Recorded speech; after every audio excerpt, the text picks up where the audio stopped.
Hi hello welcome to okay TV entertainment. Dasara దర్శకుడు వైఖరి misfire కాగలదా? నాని దసరా బాక్స్ ఆఫీస్ వద్ద సూపర్ హిట్ అయింది మరియు తెలుగు చిత్ర పరిశ్రమకు శ్రీకాంత్ ఓదెల వంటి ప్రతిభావంతుడైన మరియు సాంకేతిక పరిజ్ఞానం ఉన్న దర్శకుడిని అందించింది. సుకుమార్ లాంటి అనుభవం ఉన్న దర్శకులు మాత్రమే విజయం సాధించగలిగే జానర్లో విజయాన్ని అందించి అందరినీ ఆకట్టుకున్నాడు శ్రీకాంత్. సింగరేణి గనుల్లోని పచ్చి మరియు పల్లెటూరు కథ యొక్క ప్రామాణికమైన కథనం అతనికి విమర్శకుల నుండి మరియు ప్రేక్షకుల నుండి చాలా ప్రశంసలు అందుకుంది. కానీ శ్రీకాంత్ ఓదెల మాత్రం తన సక్సెస్ను క్యాష్ చేసుకోలేకపోతున్నాడు. అతని అత్యంత అంతర్ముఖ స్వభావం కారణంగా లేదా ఇతర కారణాల వల్ల అతను ప్రేక్షకుల మనసులలో తనను తాను నమోదు చేసుకోలేకపోతున్నాడు.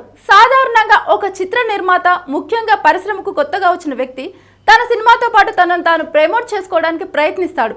తద్వారా వారి పేరు సినీ అభిమానుల మనస్సులో నమోదు చేయబడుతుంది. కాబట్టి అతను ప్రారంభ విజయం తర్వాత తన తదుపరి సినిమాతో వచ్చినప్పుడు ప్రజలు అతనిని ఒక నిర్దిష్ట గుర్తింపుతో అనుబంధిస్తారు.